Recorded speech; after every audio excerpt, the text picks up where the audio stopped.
Members of the Deputy President's distinguished delegation, and I would ask them to rise as I mention them. The Minister of Agriculture, Forestry and Fisheries, Tina Joemat-Peterson. The Deputy Minister of International Relations and Cooperation, Ebrahim Ismail.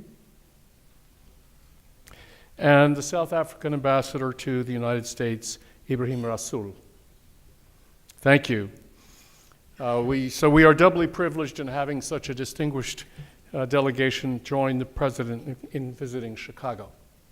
I must thank all of you for being here, and I am particularly thankful to our own great leader, Mayor Richard M. Daley, who got off a plane from China last night, from a fabulous trip to connect with Chinese leaders in, I think it was 6 cities, Mr. Mayor, and to talk to Chinese leaders about what a China-friendly place Chicago is, as the mayor has often said, and to invite Chinese investment and tourism in Chicago. Mr. Deputy President, the Chicago Council is deeply committed to strengthening understanding between the United States and South Africa and the African continent at large.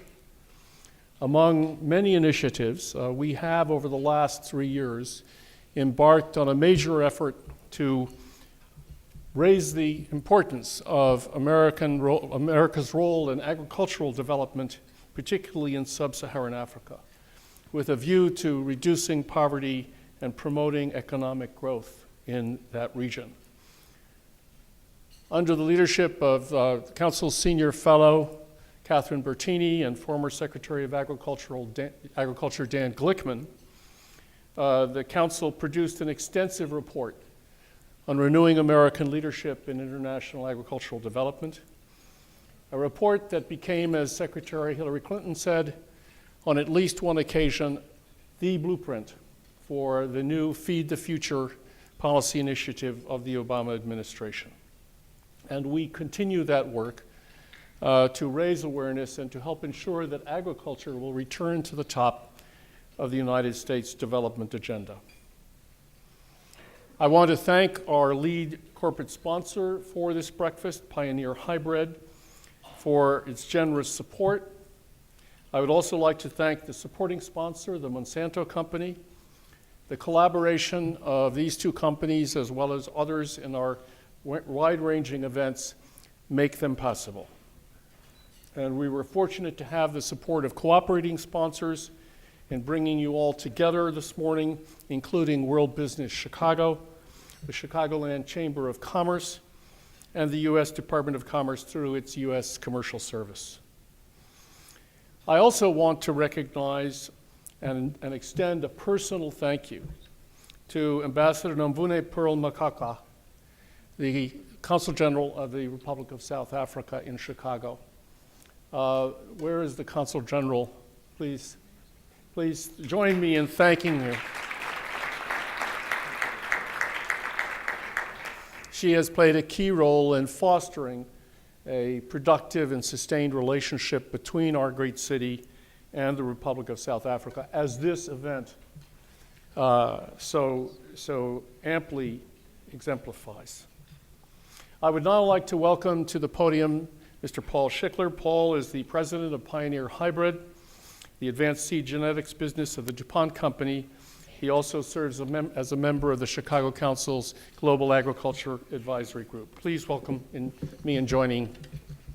join me in welcoming Paul Schickler.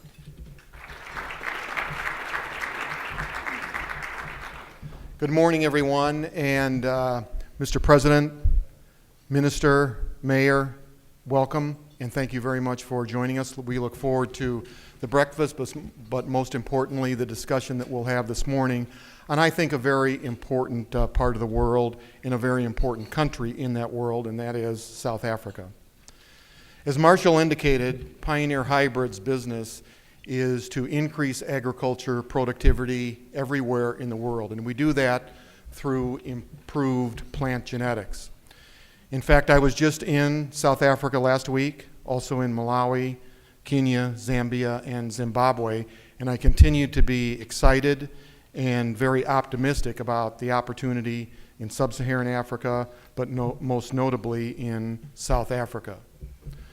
Whether it's the Chicago Council or the United Nations or many other organizations throughout the world, I think there's one thing that we agree upon, and that is that we must increase food production by 70% by the year 2050 in order to meet the increased demands of the world, increased population, and most notably deal with the malnutrition that exists in many parts of the world.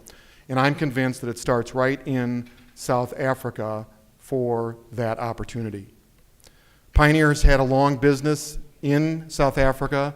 Overall, we started our business here in the United States about 85 years ago, but we've been operating in South Africa for 50 years. We have great experience there. In our business, the agricultural industry is different. Our business is different as well. We hire South Africans, we invest in South Africa, we conduct research in the country, we produce seed in the country, and we sell to the country. And I think all those things in combination enable us to meet our objective, and that is to increase agricultural productivity in the markets that we work and throughout the world. So, Mr. President, congratulations on the great advancements that the country has made in the last 10 to 15 years.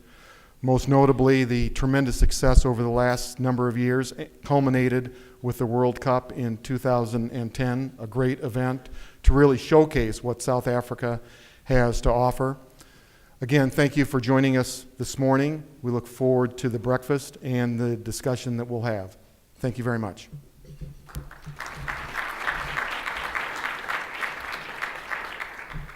Ladies and gentlemen, we'll take a brief break for breakfast to be served, and we'll be back to you shortly.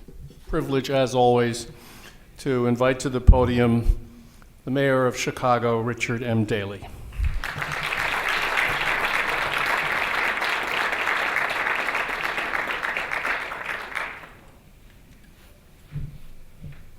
Good morning. Thank you very much, Marcia Bhutan and Chicago Council on Foreign Global Affairs. I thank their great commitment to our city and the board of directors and the members of the committee that have made Chicago such a global city over a number of years, and for Marshall, his great love of our city and the working commitment that the business community has made, Deputy President, to our city. We're fortunate here in Chicago to have a group of business leaders like Paul Schlecker and others.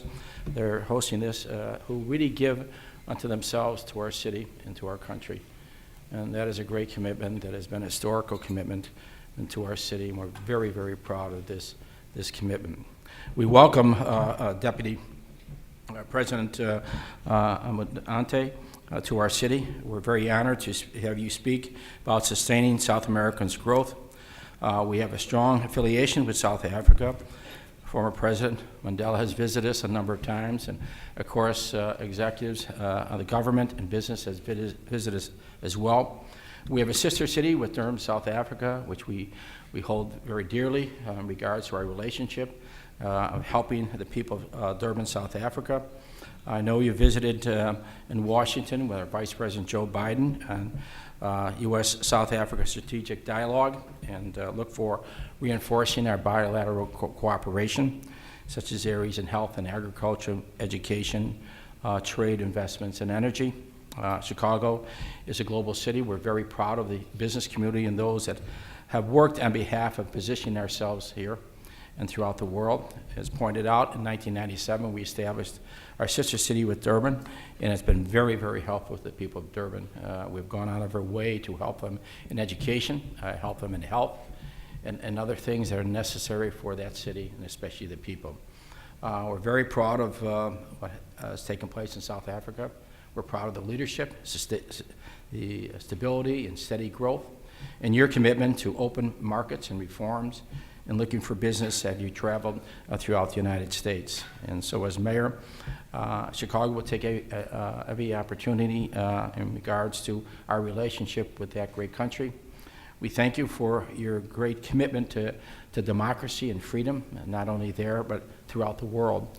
You're a strong barrier of freedom and democracy, and we welcome you to our city with your delegation. We're very proud of your visit, and most importantly, I hope all these meetings have a great, stronger relationship and an economic development, and most importantly, helping the people of South Africa. Thank you and welcome.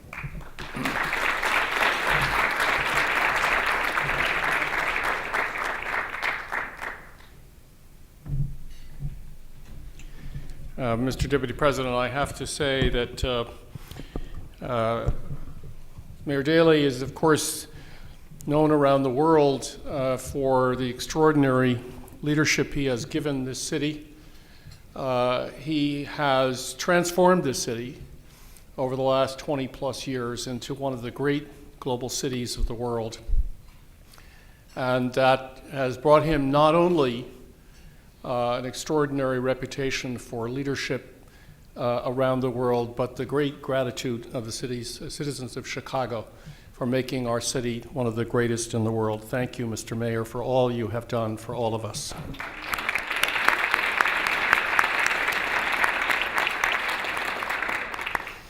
Ladies and gentlemen, now let me ask to invite to the podium the Minister of Agriculture, Forestry and Fisheries, Tina Joemat-Peterson. Thank you.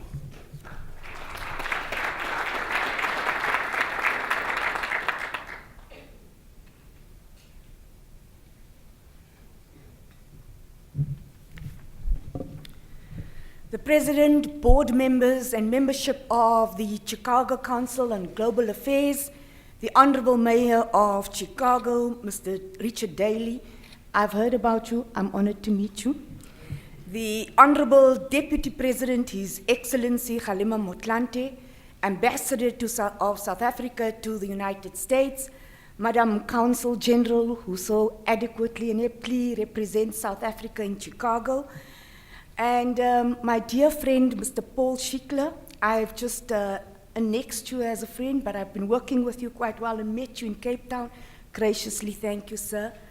And to all my distinguished guests, we'll have an opportunity later to meet you, colleagues and the team of South African delegation, our Deputy Minister of International Relations, ladies and gentlemen. Arguably, the most famous son of Illinois, President Abraham Lincoln, once said, "I do the very best I know how, the very best I can, and I mean to keep on and doing so until the end." If Lincoln made this quote today or yesterday, he would have surely been referring to our beloved South African, and whom South Africans love to call Nkulua, meaning big brother. He is indeed a big brother to us, but he's also our Deputy President, and he personifies the man Lincoln was talking about. The man who is doing the best he knows how, the man who's doing the very best he can, a man who means to keep on doing so until the end. He was born in Alexandra Township, close to Johannesburg in I don't want to tell you so that you don't judge his age. So don't be fooled by the gray beard. The hair is still very black.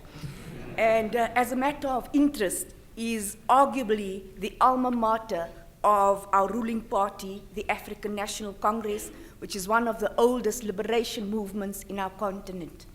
It celebrates its 100th anniversary next year, and you are all most welcome, especially the mayor, who's not yet been to South Africa, to join us in celebrating our 100th anniversary, and we'll extend a formal invitation to you. No lesser a luminary than President Mandela himself spent some of his historic moments in Alexandra Township in the 50s. Nelson Mandela also spent time on Robben Island. Our President, Deputy President Motlanthe, is also a graduate from prison, from Robben Island. His mother was a woman of domestic affairs. She was a domestic worker, and he launched, our Deputy President launched his illustrious career in the Johannesburg City Council. Now, as I came here, Deputy President, I saw that most of them had your biography, so I'm not going to read his biography, lest it sounds like his obituary. So, he was the Secretary General of the African National Congress. He was also the Secretary General of one of the largest mine unions, the National Union of Mine Workers, where he relentlessly fought for the rights of mine workers. He was elected Secretary General, re-elected unopposed, and then again elected as our Deputy President of the African National Congress. He served as a short stint as the President of our country. Very few people know that he was actually the third President of democratic South Africa. As a biographer once wrote, President Motlanthe has great strength in current circumstances. He has led us with a moderating influence. He moderates us within and outside the African National Congress. He's a silent but strong force, calm at a moment of difficulty. A man whose cool-headed outlook has seen him and us, our country, and our continent through very difficult times. As I stand in front of you, I am sure President Abraham Lincoln could easily have been referring to our Deputy President. I have the honor of welcoming our Deputy President. I thank you.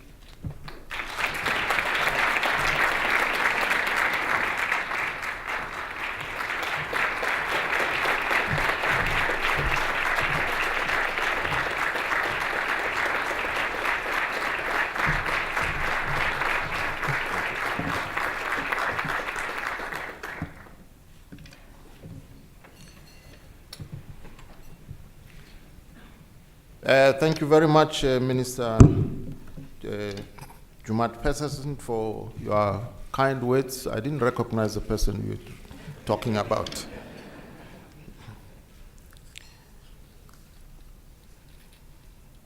Honorable Mayor, Mayor Daley, President of the Chicago Council of Global Affairs, Mr. Button, Chief Executive of Pioneer, Mr. Schigler, Minister and Deputy Minister, senior government officials, our CG, business leaders here present this morning, members of the Diplomatic Corps, ladies and gentlemen, I wish to thank you most sincerely for affording us this opportunity to interact with the Chicago Council on Global Affairs. This meeting serves to further advance the goodwill and ideas engaged during a similar gathering back in 2007 with our then Minister for Trade and Industry. I'm therefore confident that this discussion will enhance understanding of the prevailing climate of opportunities for doing business with South Africa. South Africa is a middle-income emerging market with an abundant supply of natural resources. We have well-developed financial, legal, communications, energy, transport sectors, as well as a stock exchange that is the 17th largest in the world. It is worth noting that the South African Future Exchange Commodity Derivatives Division of the Johannesburg Stock Exchange was established in 1995 as a separate market of the then South African Future Exchange to provide price risk management instruments to the agricultural market. The introduction of the derivatives in the grains market meant that the agricultural community gained financial instruments to use for price risk management and to quickly establish the most accurate price available for an agricultural product. The division, together with its membership, was committed to establishing a world-class platform. From the outset required all transactions to be traded on the central order book, thus determining the most accurate prices.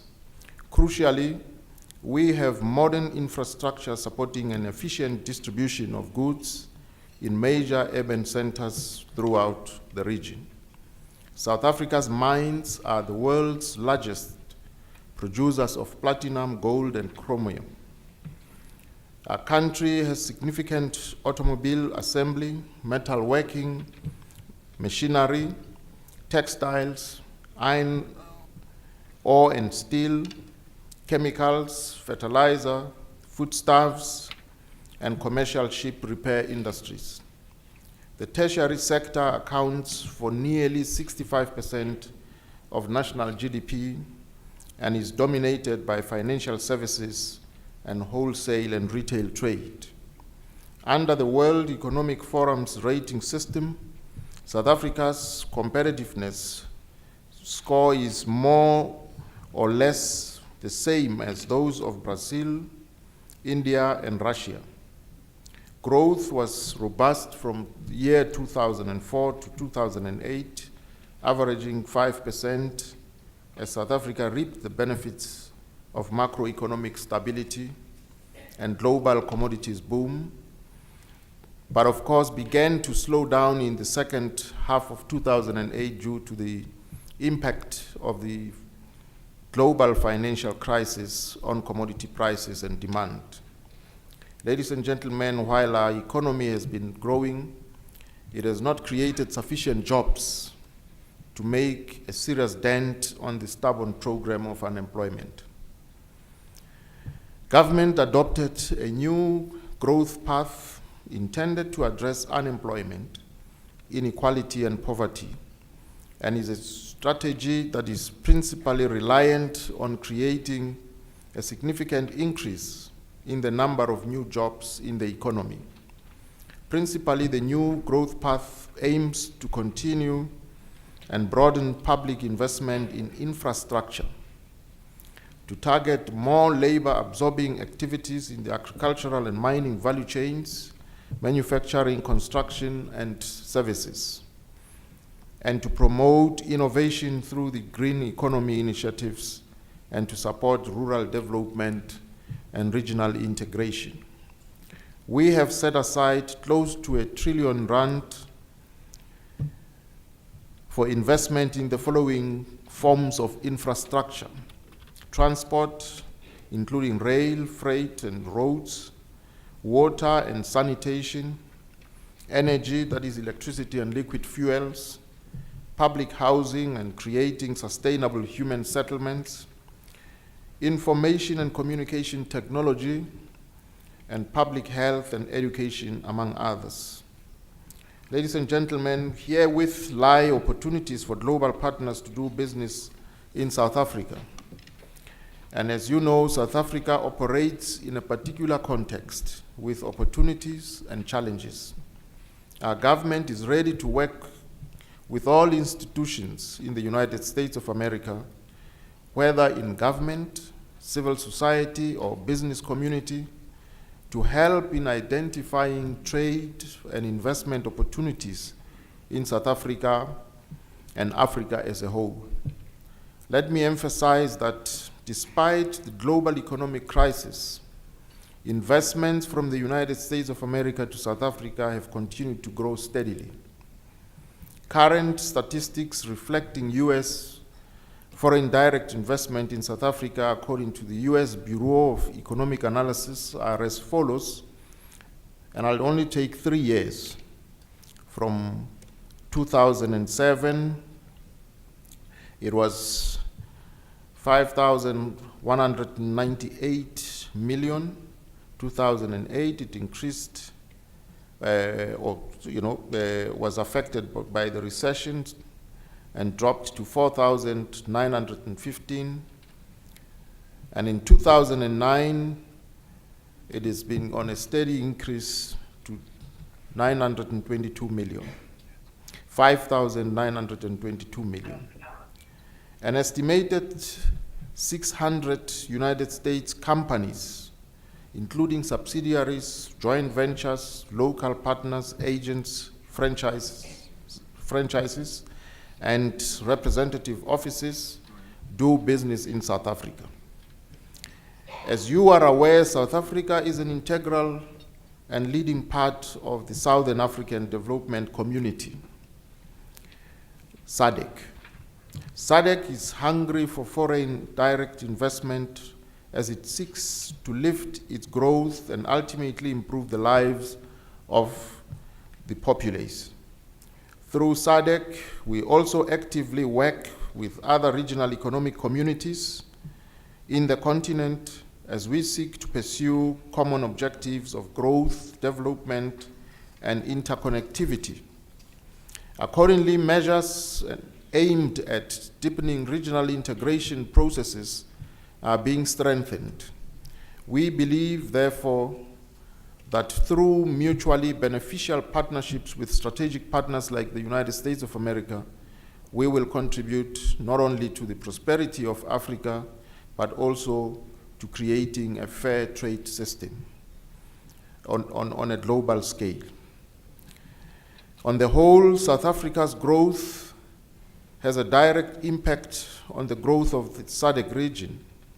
Therefore, any slowing down of growth in South Africa will affect the economic growth in the entire region.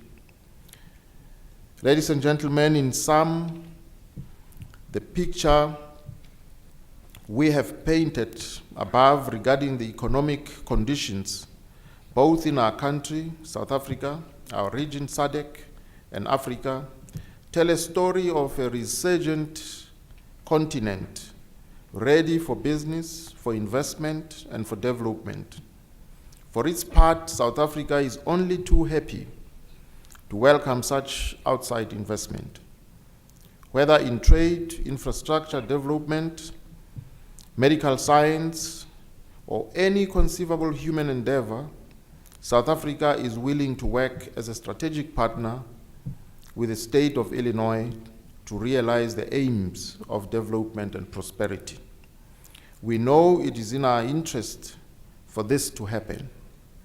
Equally, I strongly believe that the return on investments for the business community of this state will be healthy and worth your while.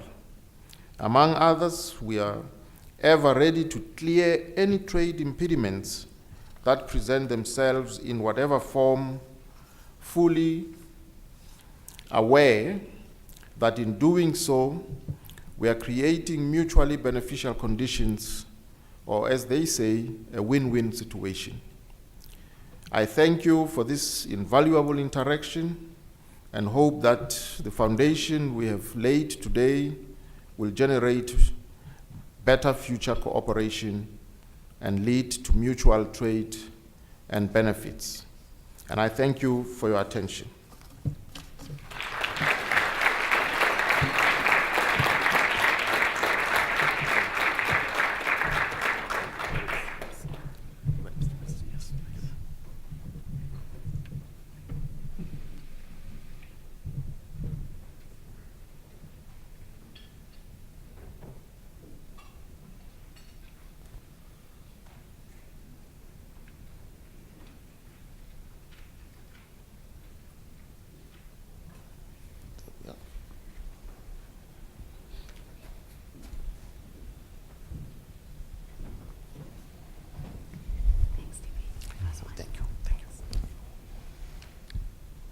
Mr. President, thank you so much for those very thoughtful and wide-ranging remarks, and delighted to be able to follow up a bit with you and with your colleagues from your government. We've all seen recently a number of signs that the international community is beginning to recognize the enormous growth potential, not only, of course, in South Africa, but in the entire sub-Saharan region. McKinsey published a very influential report last year on Africa's potential. The IMF has projected 5.3% economic growth across sub-Saharan Africa for 2011. And yet one senses that many international investors are somehow still holding back. And if you talk to them, they express a number of concerns, one of which seems to be dominant, but together one feels they need some little push to come to the point of making decisions to invest more fully in sub-Saharan Africa, and particularly in your country. And these include, you've addressed a number of them, the issues of infrastructure, and I think in particular the commitment of South African and other sub-Saharan African governments to investing themselves in infrastructure and making those investments as easy as possible. The issues of market access, which continue, I think, to be concern, and of course, governance issues. around the region. So I wonder if you could just elaborate a little more on how you feel your own government and others in the region are going to get over the hump, the next hump, if you will, of international confidence in your region. Thank you very much. The government of South Africa is well aware that the challenge which faces firstly South Africa and the region of SADC and other regional economic communities is the absence of infrastructure and broadband. We find that the movement of people and goods, even between the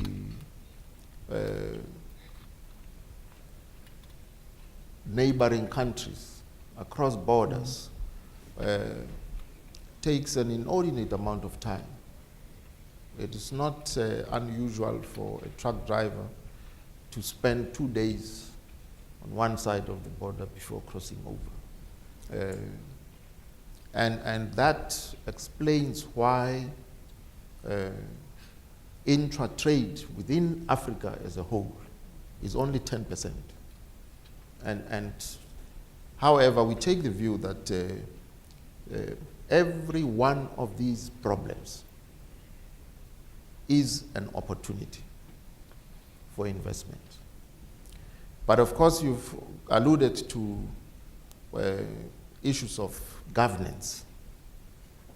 We take the view that political stability and democracy are a precondition for economic development. And that is why the Constitutive Act of the African Union states or stipulates that no government that comes to power through undemocratic means would be accepted as a member. That has had a positive impact. As you know, in the past, coup d'etats were an everyday occurrence. We've now gone past that phase, and there's more an inclination towards establishing democratic institutions.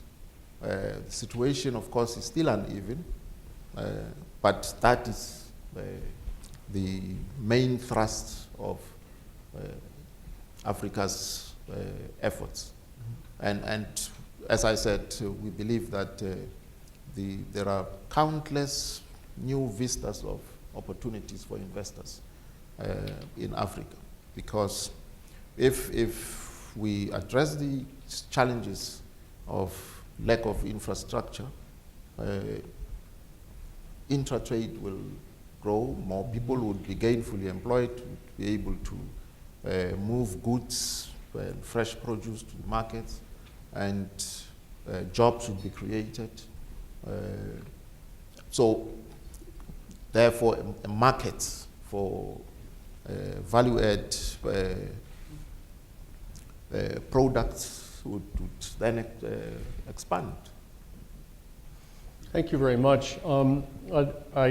Given the Chicago Council's involvement in the issues of international agriculture, I can't but ask you and your colleague a question on the agricultural front. On the one hand, Sub-Saharan Africa represents probably the greatest single potential addition to global food production of any region in the world, given the current levels of productivity and the potential for much higher levels.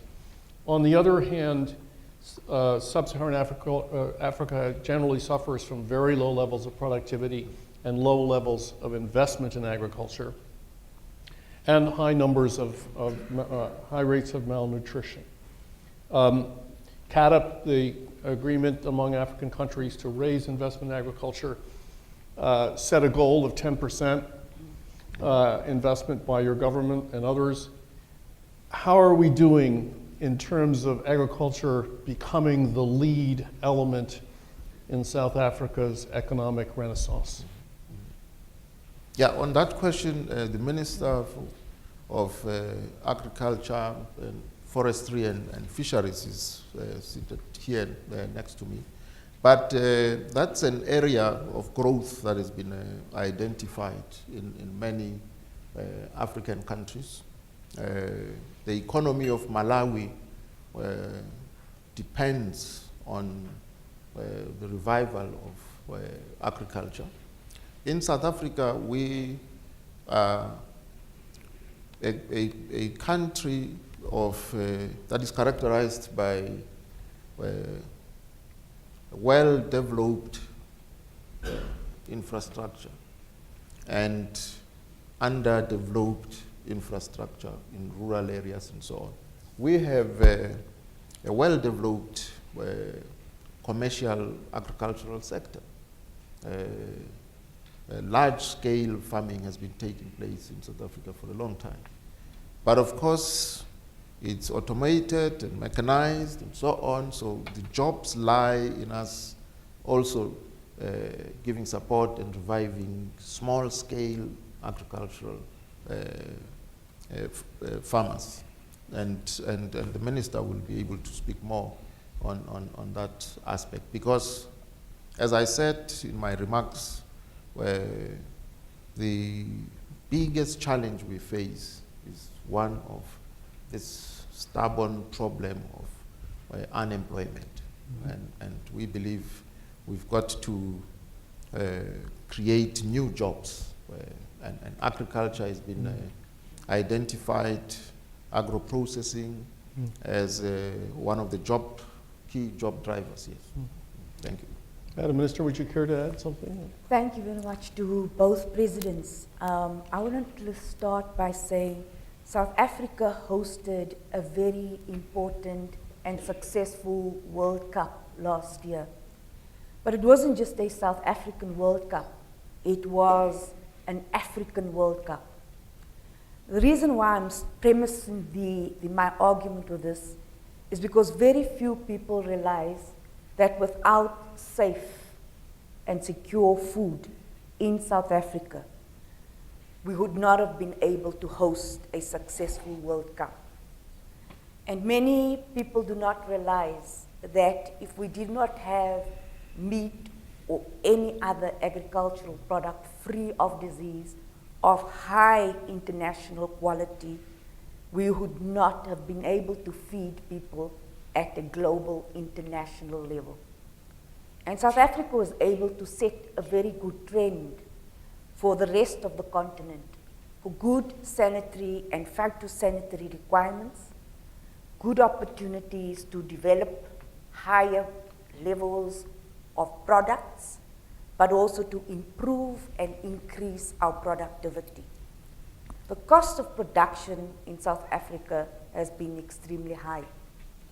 We've recognized that because of this high production or input costs, we need to invest quite heavily as a country in the infrastructure of agriculture, but that if we invested in the entire continent, there would be major spin-offs for South Africa. We have a very good understanding with the World Bank. We met with the World Bank yesterday again, that for each dollar you invest in South Africa, the spin-offs for the rest of the continent is quite enormous. The continent has requested, especially countries like Zambia, the Democratic Republic of Congo, Congo-Brazzaville, a number of commercial farmers from South Africa to farm in the continent, but then to bring their skills level to the continent. So we act as a facilitator, as a gateway to the continent, but we also act as an opportunity for businesses to invest in South Africa, but then to use that as a springboard to move into the rest of the continent. So if we have farmers located or based in Malawi, we could source products from South Africa, take it to other countries, and thus reduce our input costs. We also have seen the opportunity as working together as agriculture ministers in the continent. June, we'll be hosting a conference for all agriculture ministers and for Africa. And we'll be preparing our strategy as a continent to look at diversifying crops, looking at better seeds, looking at developing biotechnology for the entire continent. But we also want to have a significant presence at COP17, which South Africa hosts in Durban at the end of the year. So if agriculture is not just a CAADP priority, but also becomes a COP17 priority, which will be launched in Africa, in South Africa at the end of this year. We can ensure that a better agricultural system for the continent is launched from South Africa. We understand that commercial agriculture alone will not be able to address the complexities of hunger, poverty, unemployment in the continent. But we do realize that if we improve our smallholder sector, if we improve our support to marketing, access to finance, access to cheaper finance, access to better skills, we would be able to form a better platform for the production of high quality value agricultural goods, but then also to attract better investment for value addition. Agro-processing and agro-business remains a challenge for the entire continent. And South Africa's new growth path is focusing on value addition, opportunities for agro-processing along the entire value chain of agriculture. And those investment opportunities will be supported by government. We would like to attract a strong private sector. As South Africa, we want to create a climate which is friendly to investors and which facilitates investment. We've had a number of important case studies. The one I would like to mention would be the Walmart study. We've had a number of opportunities which we've tested through our Competitions Commission, and we've realized that there's some bottlenecks that we have to sort out, that those administrative bottlenecks do cause a couple of headaches for the private sector. So our ambition is to ensure a smoother process of companies doing business in our country. I thank you. Thank you. I'd like to turn now to an international subject, Mr. President, and perhaps your Deputy Minister also would like to say something. South Africa is now officially but unofficially going to become one of the BRICS. So it will now be not the BRIC countries, but the BRICS countries, with the addition of S to denote South Africa. Now, of course, that is not an officially recognized international organization yet, but it is a very powerful symbolic reminder of the converging interests of the newly emerging, rapidly emerging economies of the world, Brazil, Russia, India, China, and South Africa. What implications does this development have? What does it mean to your government? How, in that context, do you view the growing investment, particularly of China, but also of India, in your country and in your region? Is the focal point of your foreign policy, in some sense, shifting a little bit toward that group of nations and not necessarily at the expense of others? I would welcome your thoughts. Let me begin by reminding ourselves that China, India, Brazil, Russia have large populations, whereas the population of South Africa is only 50 million. And of course, with that 50 million, it only constitutes 5% of the entire population of Africa. Yet, South Africa accounts for 50% of trade in Africa. And South Africa has been working very closely with India and Brazil. We had a structure, we still have a structure, that we call IPSA. So the new additions to IPSA are China and Russia to get BRICS. But more on a serious note, this development is very important to us as South Africa, because we are an integral part of Africa. And in every step that we take for stimulating development, we do that together with Africa, in concert with sister countries on the continent of Africa. We are burdened with that responsibility by the history of how South Africa evolved and how other African countries evolved over the years. And it is a responsibility that we take very, very seriously. So, in a way, the rest of Africa believes that by being invited to sit in BRICS, not only South African interests will be advanced, but the interest of the continent as a whole.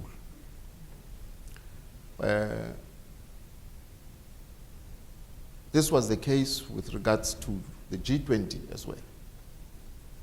South Africa was the only African country sitting and participating in the summits of the G20. And the entire African continent understood that South Africa would not only be raising issues that pertains to the peculiar challenges in South Africa alone, to the exclusion of the rest of the continent. And therein lies the goodwill that South Africa brings into BRICS. The other members of BRICS are aware that South Africa is the gateway into Africa. And of course, China takes a long-term view on everything they do. They don't take 5-year, 10-year view. They take 30-year, they work in those kinds of horizons. And we understood that from the outset, that Africa has the best agricultural conditions. Africa has most of the natural resources, such as precious metals and oil and so on. And that left on their own, each one of the African countries would not be able to, in their trade with China would not be able to ensure that they get a fair deal that would also benefit their own economies. And hence, through South Africa's insistence, a summit was convened between Africa and China to talk about how China's involvement in Africa is going to be coordinated and managed. Otherwise, China would come to an African country and very generously invest in infrastructure development, and of course also secure supply of raw material for 30 years. So we interact with China as Africa as a whole, and we've made the point to the leadership of China that it is also in their interest to handle the trade with Africa in a manner that would be mutually enriching and beneficial, because an underdeveloped Africa would be a disadvantage to China as well. Africa has to be helped to reach a point where it trades with the rest of the world in the modern form and so on.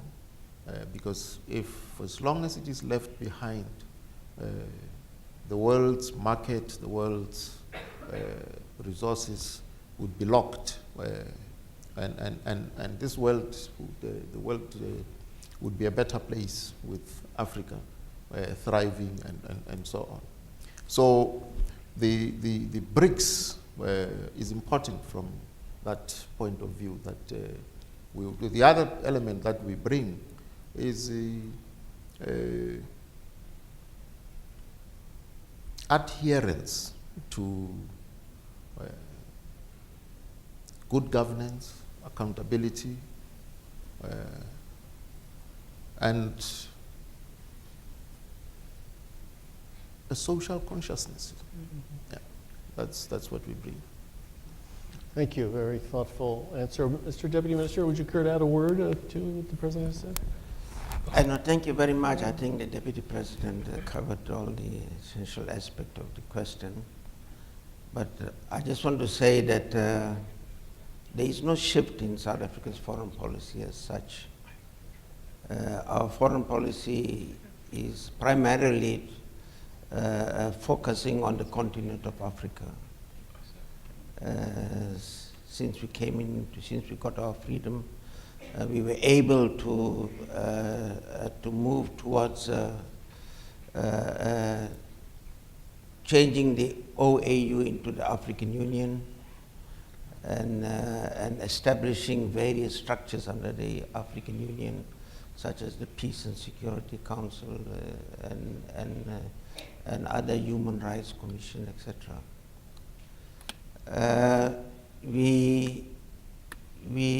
Of course, then there is the question of NAPAD, which we felt that we should concentrate on the economic and social development on the continent of Africa.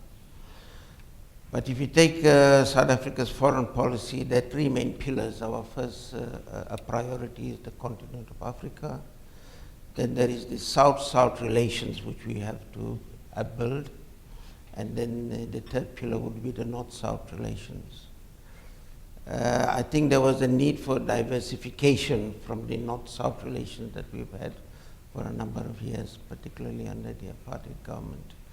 And an emphasis, therefore, trade and political relationship had to move to to the south or to the east or in south-south relations to balance our north-south relation that we had for a number of years.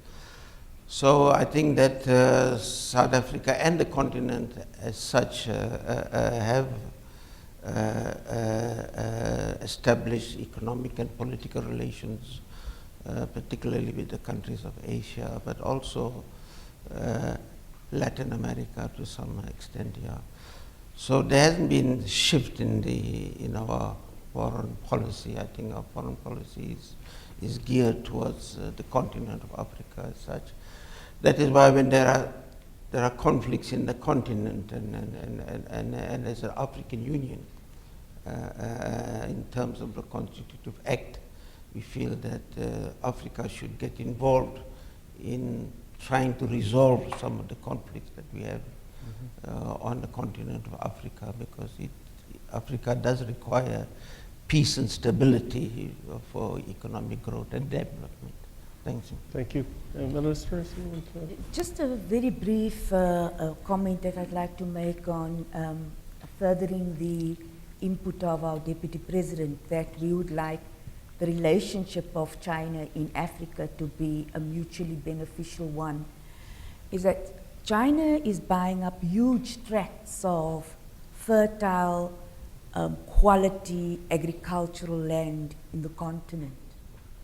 So we are working as a continent, especially as agriculture ministers, to ensure that this doesn't result in a new form of colonization, where China brings in its own labor force, they bring in their own equipment, use the land, and then ship out agricultural products.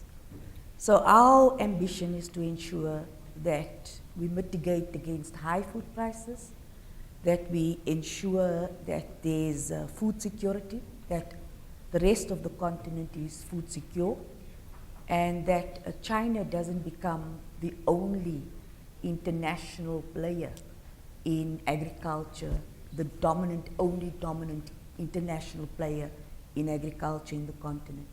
And that is why we are assisting and facilitating the investment of other larger global forces in especially agriculture in the continent. Excellent.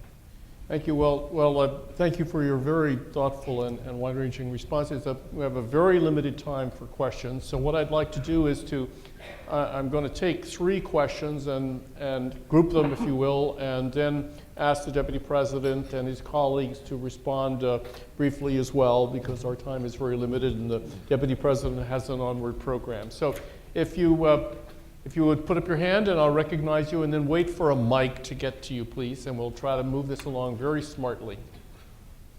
Yes, please, here. Please wait for the mic, sir. Briefly, please. Yeah, my name is Johnny Johnson, and I was in South Africa a few years ago, and you had a very brisk nuclear program going there with the most modern technology. How is that going now? And hold on to that, we'll come back to it. So nuclear, yes. Anyone else? Way in the back of the room, please.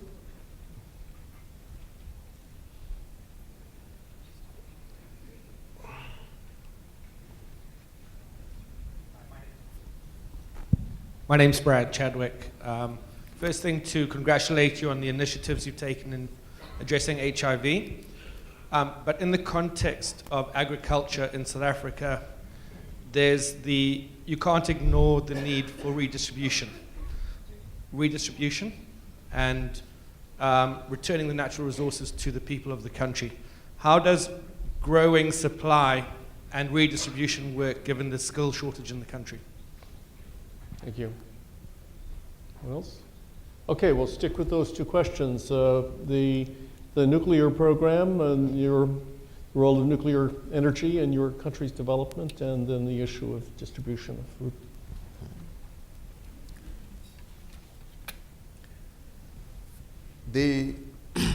As you know, apartheid South Africa developed nuclear warheads,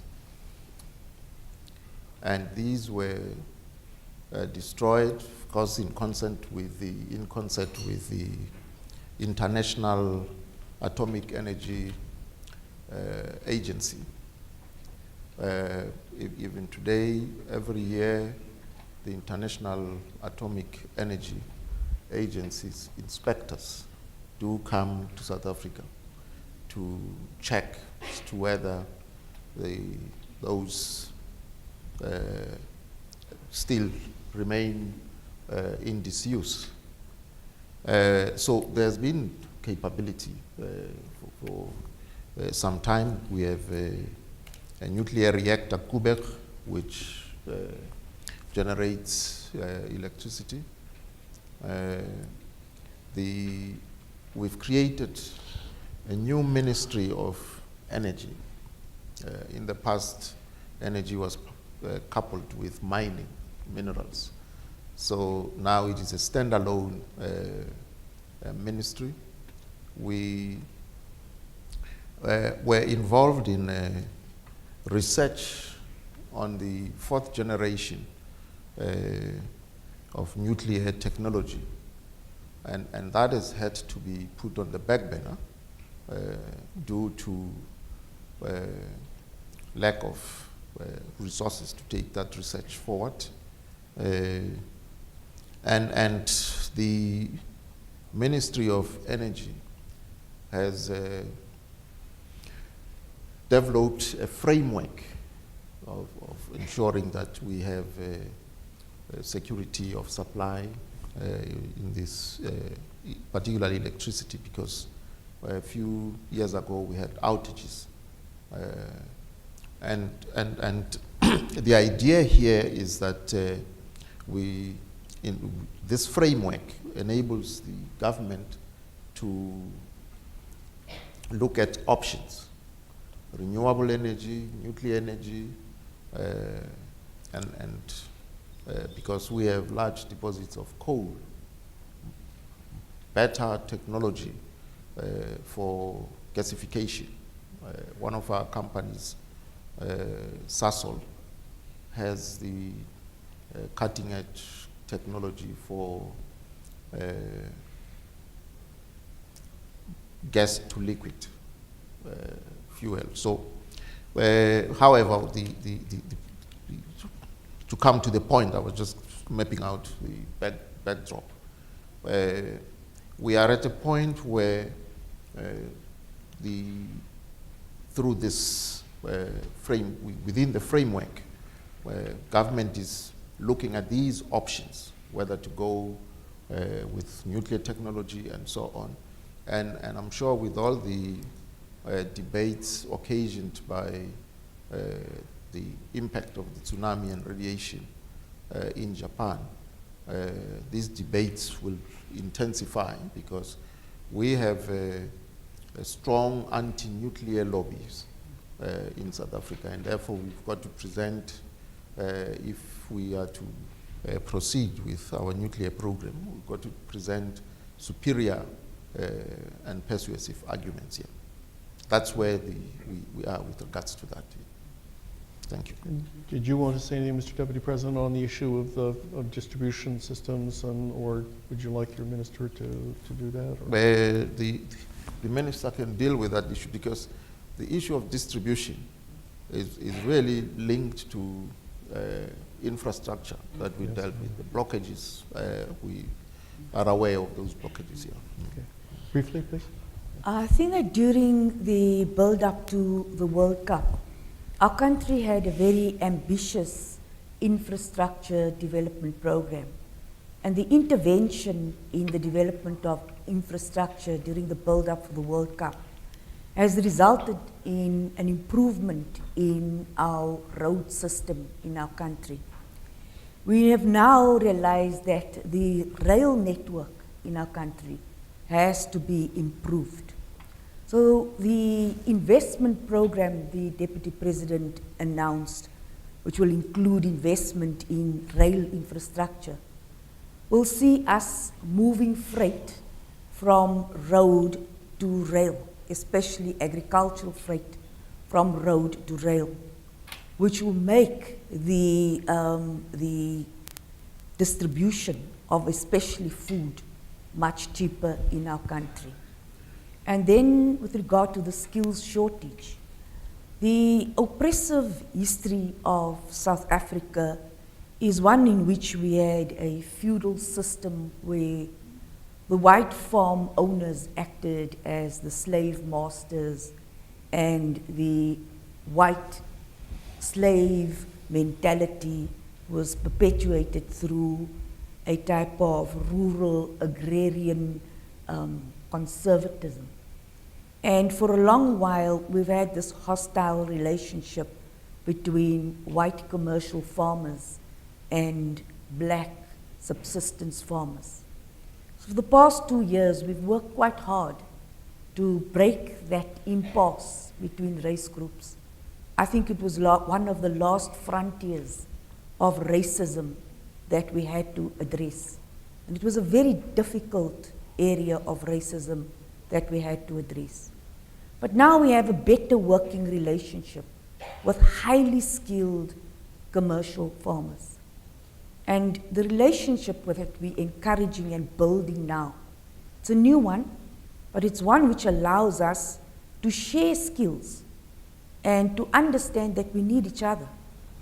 So with the assistance of highly skilled white commercial farmers, we are now able to form clusters where the white farmer becomes a core of a cluster surrounded by smallholder farmers. They then able to receive offtake agreements from larger retailers through contracts. And that system of contract farming is allowing us to redistribute skills as well.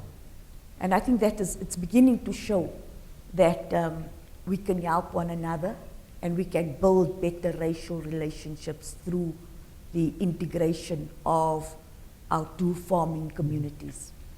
Thank you so much. Ladies and gentlemen, I don't know about the rest of you, but I certainly learned a lot this morning from hearing the Deputy President and his colleagues from South Africa. We're most grateful to you for taking the time to come to Chicago and for your sharing your insights so broadly and generously. Ladies and gentlemen, please join me in thanking the Deputy President and his colleagues.